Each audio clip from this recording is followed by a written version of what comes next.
بسم اللہ الرحمن الرحیم الحمد للہ رب العالمین والعاقبۃ للمتقین والصلاة والسلام علی سید المرسلین اما بعد فاعوذ باللہ من الشیطان الرجیم بسم اللہ الرحمن الرحیم۔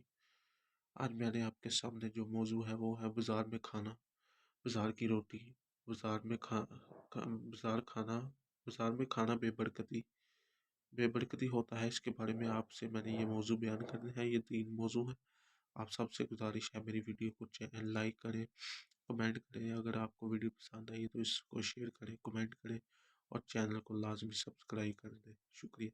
اگر آپ کی وجہ سے یہ کسی تک ویڈیو پہنچ گئی، کسی تک یہ علم پہنچ گیا، تو یہ اگر وہ عمل کرے گا تو آپ کو بھی فائدہ ہوگا، مجھ کو بھی فائدہ ہوگا۔ ثواب کی نیت سے انشاءاللہ ضرور شیئر کیجیے۔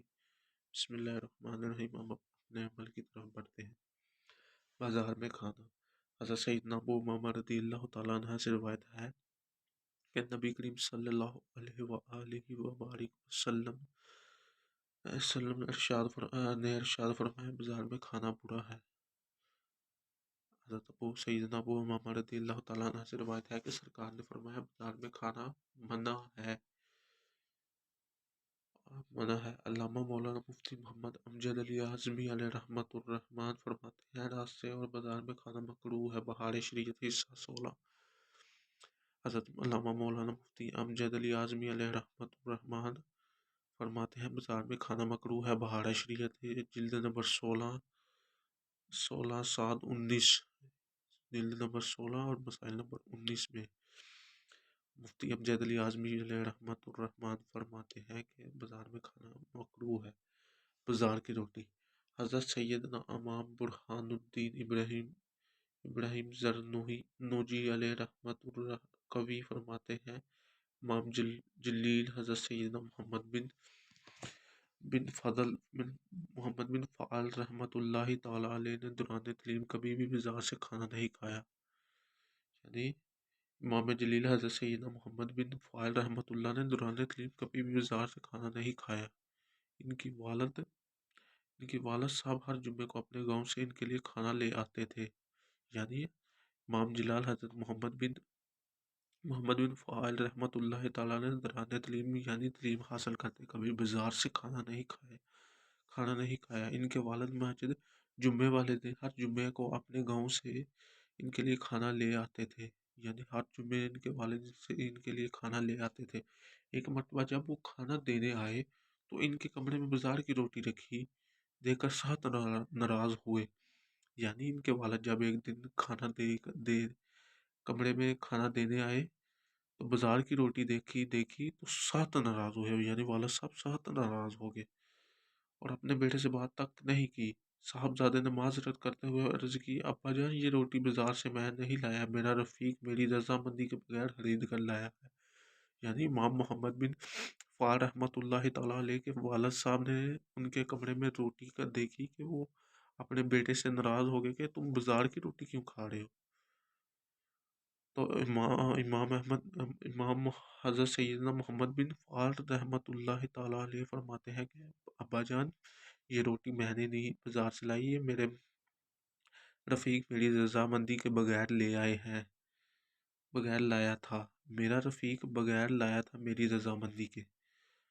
والد صاحب نے یہ سن کر ڈانٹتے ہوئے فرمایا، اگر تمہارے اندر تقویٰ ہوتا تو تمہارے دوست کو کبھی بھی یہ جرأت نہ ہوتی۔ یعنی والد صاحب نے ڈانٹتے ہوئے کہا کہ اگر تمہارے اندر تقویٰ ہوتا تو تمہارا دوست کو کبھی بھی یہ جرأت نہ ہوتی۔ یعنی تمہارے دوست کو کبھی یہ جرأت ہی نہ ہوتی کہ وہ تمہیں بازار کی روٹی لا کر دے۔ اب ہم پڑھتے ہیں، بازاری کھانا بے برکت ہوتا ہے۔ دیکھو آپ نے ہمارے بزرگان دین رحم اللہ المبین تقوی کا کس قدر خیال رکھتے تھے اور اپنی اولاد کو کیسی زبردست تربیت فرماتے تھے کہ ہوٹلوں کی اور بازاری غذائیں انہیں نہیں کھانے دیتے تھے۔ حضرت امام زرنوجی علیہ رحمت القوی فرماتے ہیں، اگر ممکن ہو تو غیر مفید اور بازاری کھانے سے پرہیز کرنی چاہیے۔ امام زرنوجی علیہ رحمت القوی فرماتے ہیں، اگر ممکن ہو تو غیر مفید اور بازاری کھانے سے پرہیز کرنا چاہیے، کیونکہ بازاری کھانا انسان کی حیانیت و گندگی کے قریب اور ذکر و خداوندی عز و جل سے دور کر دیتا ہے۔ یعنی بازاری کھانا انسان کی خیانتوں، گندگی کے قریب زیادہ ذکر خداوندی عز و جل سے دور کر دیتا ہے، یعنی بازار کا کھانا ذکر خداوندی سے دور کر دیتا ہے۔ اس کی وجہ یہ ہے کہ بازار کے کھانوں پر غربا اور فقراء کی نظریں بھی پڑتی ہیں، یعنی اس سے پر بازار کے کھانوں پر غربا اور فقراء کی نظریں بھی پڑتی ہیں، اور وہ اپنی غربت افلاس کی بنا پر، یعنی وہ اپنی غربت اور افلاس کی بنا پر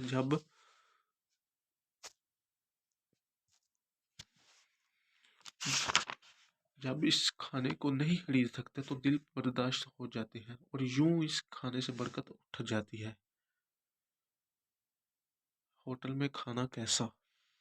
بازاروں میں ٹھیلوں اور بستیوں وغیرہ پر طرح طرح کی چپٹی غذاؤں کی چٹخارے لینے والے اس سے درس عبرت حاصل کریں۔ جب بازار میں کھانا برا ہے تو فلمی گیتوں کی دنوں میں ہوٹلوں کے اندر وقت بے وقت کھانا چاہیے کہ چسکیاں لینا اور ٹھنڈے مشروبات پینا کس قدر معیوب ہوگا۔ اگر گانے نہ بھی بج رہے ہوں تو بھی ہوٹلوں کا ماحول اکثر غفلتوں میں بڑا ہوتا ہے۔ ان میں جا کر بیٹھنا شرفا اور بادشاہ حضرات کی شایان شان نہیں، لہذا ضرورت ہو تب بھی خرید کر کسی محفوظ جگہ پر کھانا پینے ہی میں بلائی ہے۔ ہاں، جو مجبور ہو وہ معذور ہو، مگر جب ہوٹل میں فلمیں، ڈرامے یا گانے باجے کا سلسلہ ہو تو وہاں نہ جائے، کہ جان بوجھ کر موسیقی کی آواز سننا گناہ ہے۔ چنانچہ موسیقی کی آواز سے بچنا واجب ہے۔ حضرت سیدنا علامہ شامی رحمۃ اللہ تعالی علیہ فرماتے ہیں، لچکے توڑے کے ساتھ ناچنا، مذاق اڑانا، تالی بجانا، ستار کے تار بجانا، بربتا، سارنگی، رباب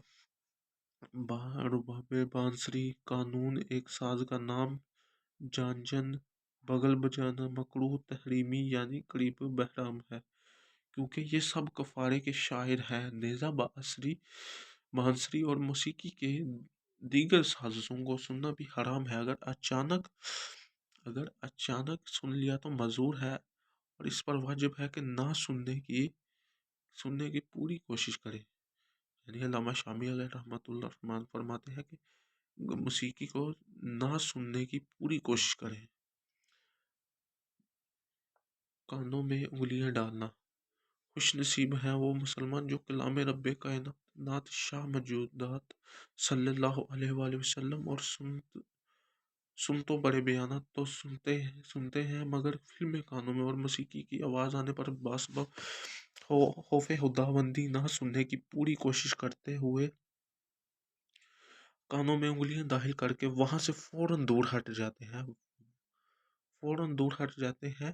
چنانچہ حضرت سیدنا نافع رضی اللہ تعالیٰ عنہ فرماتے ہیں، میں بچپن میں حضرت سیدنا عبداللہ بن عمر رضی اللہ تعالیٰ عنہ کے ساتھ کہیں جا رہا تھا۔ میں مزامار یعنی باجا بجانے کی آواز آنے لگی، راستے میں باجا بجانے کی آواز آنے لگی۔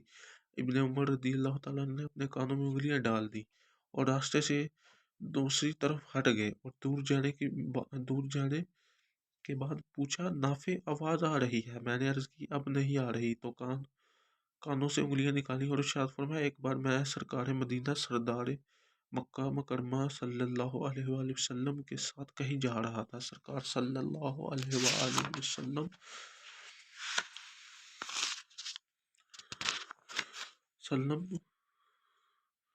موسیقی کی آواز آتی ہو تو ہٹ جائیے۔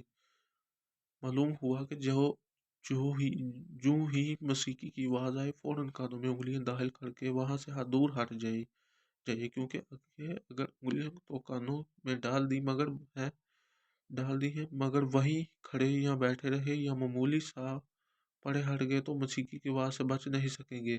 انگلیاں کانوں میں ڈال کر نہیں صحیح، مگر کسی طرح بھی موسیقی کی آواز سے بچنے کی بھرپور کوشش کرنا واجب ہے۔ یعنی کسی بھی طرح موسیقی کی آواز سے بچ نہیں سکیں گے، انگلیاں کانوں میں ڈال کر نہ صحیح، مگر کسی طرح بھی موسیقی کی آواز سے بچنے کی بھرپور کوشش کریں۔ یعنی موسیقی کی آواز بھرپور کوشش کریں، بچنے کے لیے بھرپور کوشش کرنا واجب ہے۔ اب تو سیاڑوں تیاڑوں، مکانوں، دکانوں گلی کو بازاروں میں جس طرح بھی چلے جائے موسیقی کی دھنیں اور گانوں کی آوازیں سنائی دیتی ہیں، اور جو عشق رسول کانوں میں انگلیاں ڈال کر دور ہٹ جائے، اس کو مذاق اڑایا ہے۔ وہ دور وہ دور آیا کہ دیوانے نبی کے لیے ہر ایک ہاتھ میں پتھر دکھائی دیتے ہیں۔ مدنی ماحول کے ساتھ ساتھ وابستگی زندگی میں وہ حیرت انگیز تبدیلیاں آتی ہیں کہ کئی بار اسلامی بھائیوں کے کہنے سنایا گیا ہے کہ کاش ہمیں بہت پہلے مدنی ماحول میں اثر آ گیا ہوتا کہ مدنی ماحول کی برکتوں سے مالا مال ایک مدنی بہار ملا حافظہ فرمایا۔ چنانچہ